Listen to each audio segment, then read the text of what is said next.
Hello everyone, I hope you all are fine. आज हम 12th business studies के अंदर जो हमारा मोटिवेशन चैप्टर चल रहा है उसके अंदर आज हम स्टडी करेंगे टेक्निक्स ऑफ मोटिवेशन कि मोटिवेशन जो है वो किस किस टेक्निक के थ्रू किया जाता है, कैसे कैसे जो है मोटिवेशन हम कर सकते हैं। एक ऑर्गेनाइजेशन के अंदर मोटिवेशन करने के कौन कौन से तरीक़ों को अपनाया जाता है। सो देखिए, मोटिवेट करने की दो टेक्निक हैं।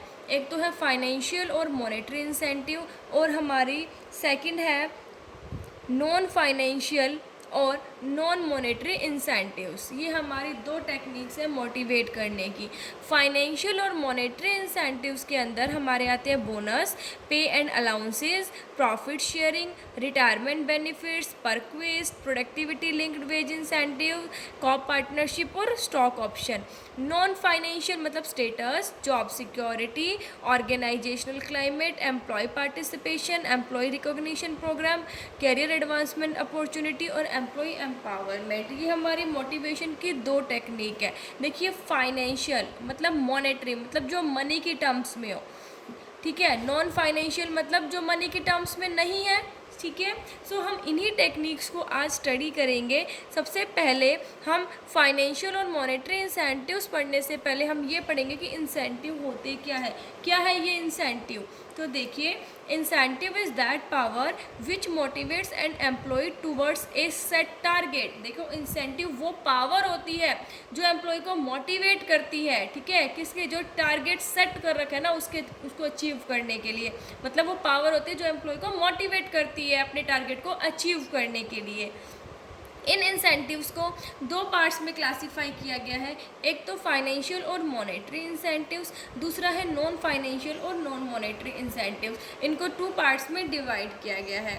फर्स्ट है हमारा फाइनेंशियल और मॉनेटरी इंसेंटिव्स।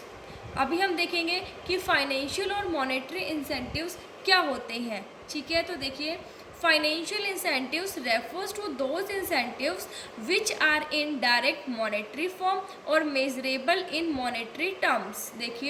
देखो, फाइनेंशियल इंसेंटिव वो इंसेंटिव्स होते हैं जो कि डायरेक्ट मनी की फॉर्म में होते हैं या फिर हम उसे मेज़र कर सकते हैं, ठीक है, मॉनेटरी टर्म्स में। मतलब या तो जो डायरेक्ट कैश में है मनी की फॉर्म में, या फिर ऐसी चीज़ जिसको आप मनी की फॉर्म में इवेल्युएट कर सकते हो, मेज़र कर सकते हो, ठीक है। जैसे जो हम पढ़ेंगे अभी, देखिए, फिर हम समझेंगे कि मॉनेटरी इंसेंटिव जो कौन कौन से। देखो, हमने देखा कि बोनस हो गए, ठीक है, प्रॉफिट शेयरिंग हो गई और पे एंड अलाउंस, ये तो कैश में है, ठीक है। परक्वेस्ट हो गई मतलब कैश ना देकर जैसे कार की फैसिलिटी दे दी या घर दे दिया, तो आप इसको मनी के टर्म्स में इवेल्युएट कर सकते हो ना, तो इसीलिए इसे फाइनेंशियल इंसेंटिव्स कहा जाता है। सो फाइनेंशियल या मॉनेटरी इंसेंटिव्स वो होते हैं जो कि डायरेक्ट या तो कैश की फॉर्म में, मनी की फॉर्म में होते हैं, या फिर जिसे आप मनी के टर्म्स में मेज़र कर सकते हैं। जनरली जो फाइनेंशियल इंसेंटिव्स हैं वो फिजियोलॉजिकल और सेफ्टी नीड्स को सेटिस्फाई करने में हेल्प करते हैं। सो अभी हम स्टडी करेंगे कि फाइनेंशियल इंसेंटिव्स कौन से होते हैं। तो फर्स्ट वन है हमारा पे एंड अलाउंसेस। देखो कि जो सैलरी, हर एम्प्लॉय के लिए जो सैलरी है वही बेसिक मॉनेटरी इंसेंटिव्स है, क्योंकि कोई इंसान काम कर रहा है तो वो किस लिए कर रहा है कि उसे सैलरी क्या मिले, सैलरी तो मिले एटलीस्ट, ठीक है। तो हर एम्प्लॉय को जो बेसिक चीज़ है मोटिवेट करने की वो क्या, सैलरी है, ठीक है। ये कहता है सैलरी के साथ साथ इसके अंदर डियरनेस अलाउंसेस जो महंगाई भत्ता है, ट्रैवलिंग अलाउंसेस है या कुछ जो अदर अलाउंसेस है उनको भी इंक्लूड किया जाता है, ठीक है। It also consist of continuous increment in the pay every year and increase in the allowances from time to time. अब देखिए, हर साल अगर आप अच्छा काम करते हो तो हर साल आपकी सैलरी में इंक्रीमेंट होता है, ठीक है। तो वो भी इस पे एंड अलाउंसेस के अंदर इंक्लूड किया जाता है। और अलाउंसेस जो महंगाई भत्ता है, जैसे जैसे महंगाई बढ़ती जाती है वैसे वैसे अलाउंस भी बढ़ते हैं।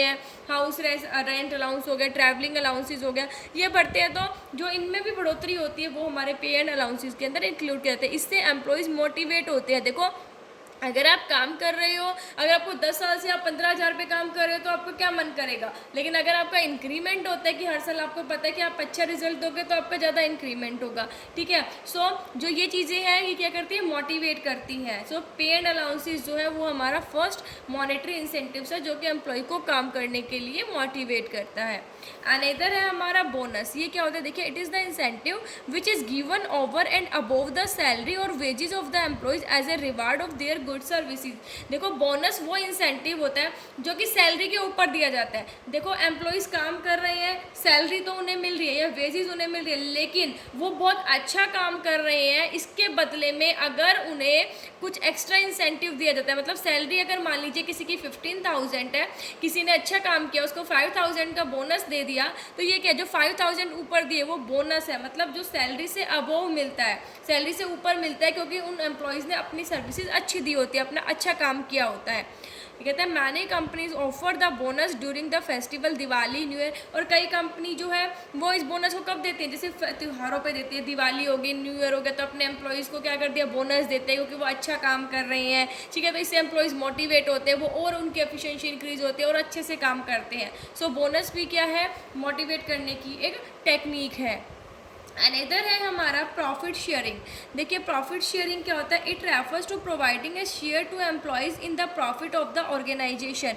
देखो प्रॉफिट शेयरिंग क्या कहता है कि ऑर्गेनाइजेशन के अंदर जो एम्प्लॉयज़ काम कर रहे हैं उनको प्रॉफिट में शेयर देना, क्योंकि देखो ओनर जो है, ठीक है, ओनर कर रहा है काम, लेकिन एम्प्लॉयज़ के बिना भी वो काम इम्प्लीमेंट कौन करते हैं, एम्प्लॉयज़ करते हैं ना, ओनर और एम्प्लॉयज़ दोनों मिलकर काम करते हैं। सो ये हक बनता है, ये राइट बनता है एम्प्लॉयज़ का भी कि उनके जो प्रॉफिट हो रहा है ऑर्गेनाइजेशन के अंदर उनमें से भी कुछ शेयर उन एम्प्लॉयज़ का हो, क्योंकि वो क्या होंगे, उससे मोटिवेट होंगे, ठीक है, क्योंकि दोनों के एफर्ट्स का रिजल्ट है प्रॉफिट। सो ये कहता है कि this helps in motivating the employees to improve their performance and to contribute their maximum efforts for increasing the profit. अगर उन्हें प्रॉफिट में शेयर मिलेगा तो वो क्या होंगे, अपनी परफॉर्मेंस को भी इम्प्रूव करेंगे और लगातार अपने एफर्ट्स करते रहेंगे उस प्रॉफिट को बढ़ाने के लिए। सो प्रॉफिट शेयरिंग जो है उससे भी जो एम्प्लॉयज़ हैं वो काफ़ी मोटिवेट होते हैं।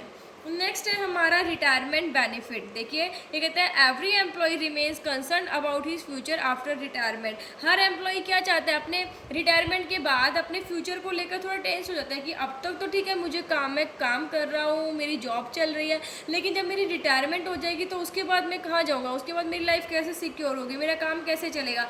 तो इसीलिए कि जब एम्प्लॉय काम कर रहे होते हैं तो उनके लिए कुछ रिटायरमेंट बेनिफिट्स उनको प्रोवाइड किए जाते हैं, जैसे प्रोविडेंट फंड, उनके जो सैलरी है उसमें से कुछ पार्ट जो है एज ए पीएफ उनका काटा जाता है, पेंशन एंड ग्रेचुइटी जो प्रोवाइड की जाती है एज एन इंसेंटिव एम्प्लॉयज़ को, ठीक है, जिनसे उनके रिटायरमेंट के बाद का जो फ्यूचर है वो सिक्योर होता है। सो रिटायरमेंट बेनिफिट से भी एक एम्प्लॉय काफ़ी मोटिवेट होते हैं, ठीक है। प्रोविडेंट फंड है, अब प्रोविडेंट फंड जो है उसके अंदर क्या होता है, देखिए एम्प्लॉय जो है अपनी सैलरी का एक फिक्स अमाउंट जो है वो हर मंथ कटवाता रहता है और इस अकाउंट में डिपॉजिट करवाता है, और जो एम्प्लॉयर होता है वो खुद से भी कंट्रीब्यूट करता है उस अकाउंट के अंदर, और जब वो रिटायर होते हैं तो इंटरेस्ट के साथ उन्हें वो पैसा मिल जाता है, तो वो भी फ़ायदा है, उनसे भी एक जो एम्प्लॉय है उसको काफ़ी हेल्प मिलती है। फिर ग्रेचुइटी, देखो एक एम्प्लॉय अपनी सर्विस दे रहा है तो उसके बदले में जो एम्प्लॉयर है वो रिटायरमेंट के टाइम पर उनको कुछ पेमेंट देते हैं, तो वो हमारी ग्रेचुइटी होती है, तो ये एज एन इंसेंटिव जो है वो काम करते हैं। सो रिटायरमेंट बेनिफिट जो है वो भी एम्प्लॉयज़ को मोटिवेट करने का एक काफ़ी अच्छा तरीका होता है। नेक्स्ट है हमारे परक्वेस्ट। परक्वेस्ट क्या होता है, देखिए perquisite are those facilities which an employer gets free from the employer.